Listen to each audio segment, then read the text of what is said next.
L'été est une période dorée pour l'industrie du cinéma. La majorité du monde est en vacances et est donc plus apte à aller au cinéma, ce qui permet de faire beaucoup d'entrées et donc beaucoup d'argent. Les sociétés de production en profitent donc pour sortir des gros films, des films qui marchent bien. Et depuis presque 30 ans, les films qui marchent bien sont les blockbusters.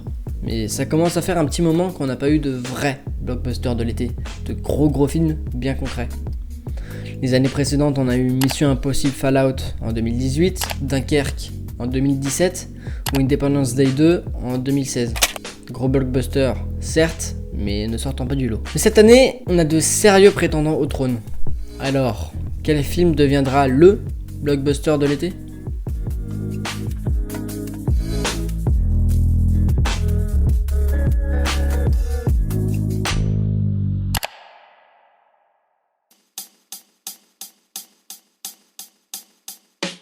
Bon, avant toute chose, qu'est-ce qu'un blockbuster ?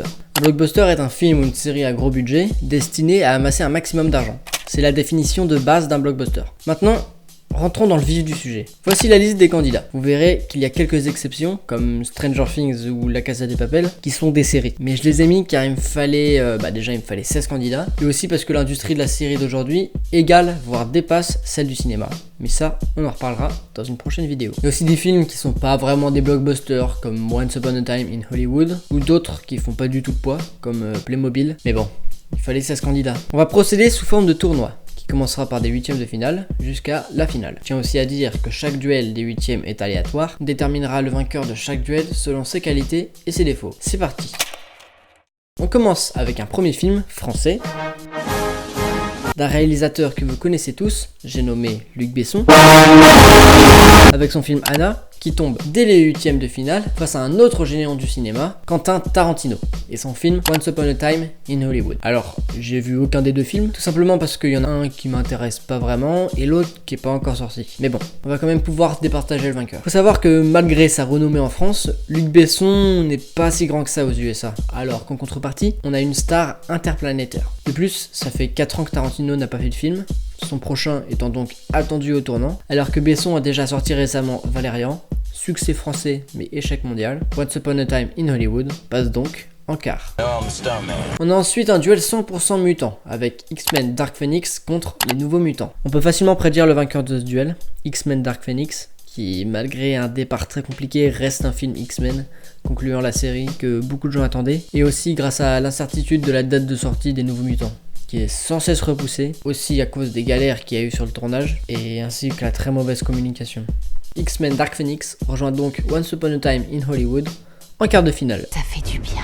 Le troisième huitième de finale oppose deux outsiders, Artemis Fowl et Playmobil le film. Alors, Artemis Fowl, c'est l'adaptation cinématographique d'un roman, et à mon avis, ça va bien se planter. Enfin, je veux dire, ça égalera pas Playmobil, hein. Même si c'est Playmobil, faut pas oublier que les petits sont en vacances aussi, et que Playmobil risque donc de faire beaucoup d'entrées. Playmobil passe donc en quart de finale. Adele down here asking to see Miss G?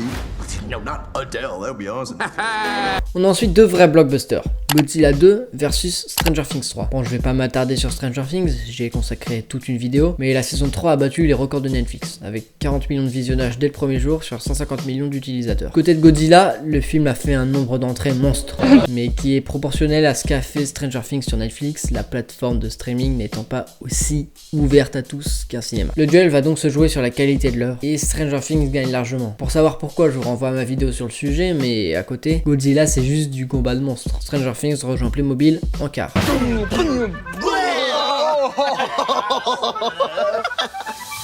How many children are you friends with?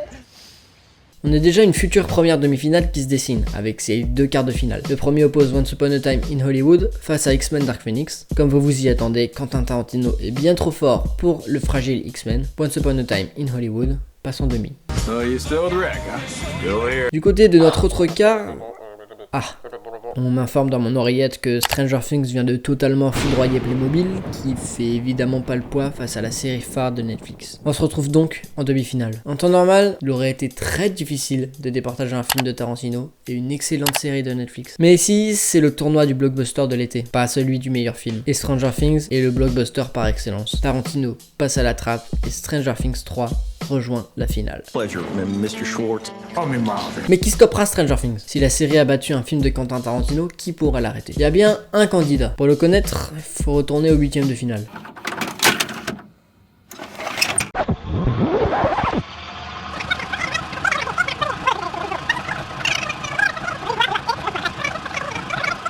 Premier 8e, enfin non, c'est le 5e en tout, mais c'est le premier sur cette branche. Premier 8e donc, qui oppose Le Roi Lion et la saison 3 de La Casa des Papel. Ah, le voilà notre candidat. Quoi de mieux pour battre une série qu'une autre série? Oui, mais non. Même si on peut être sûr que La Casa des Papel va tout exploser sur Netflix, Le Roi Lion, c'est Le Roi Lion. Le film est attendu par des milliards de fans de toute génération qui ont vu le Disney original, alors que La Casa des Papel, c'est tout frais, c'est tout nouveau et ça n'a pas un aussi grand public que Le Roi Lion. Le film de Disney passe donc en quart de finale. Il va falloir vous trouver un autre concurrent pour la finale.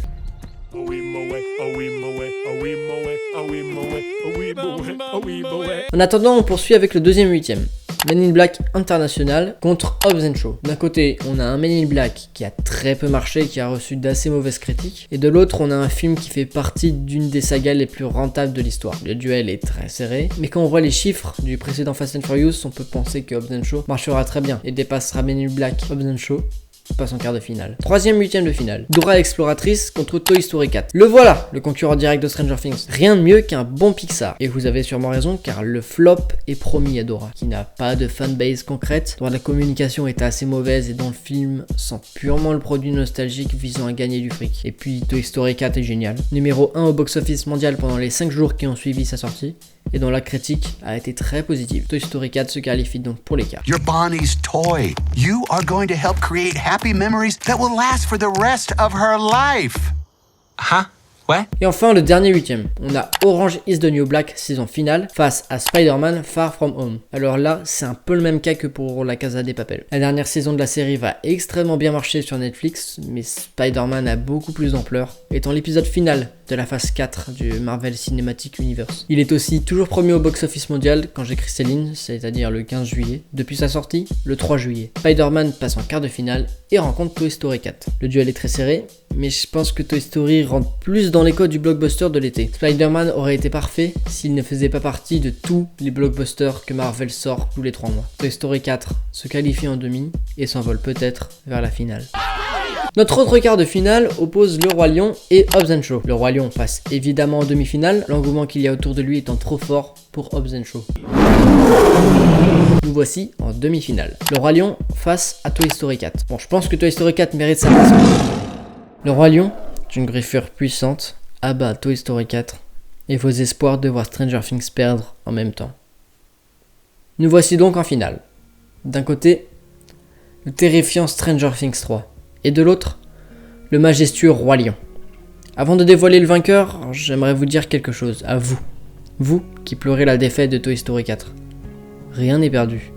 Le Roi Lion est capable de battre Stranger Things. Je vous rappelle que nous parlons du blockbuster de l'été. Le Roi Lion en est le parfait prétendant. Des milliards de personnes ont vu ce film en 1994. Certains étaient adultes, d'autres étaient enfants. Et aujourd'hui, on nous propose de vivre la même expérience, mais cette fois en tant que personne plus âgée, et donc avec un regard plus mature. Le blockbuster de l'été, c'est avant tout le film qui marque l'été. Et je pense que Le Roi Lion va marquer l'été. Alors, en levant sa patte droite, le Roi Lion assène un coup de griffe puissant sur la tête de Stranger Things.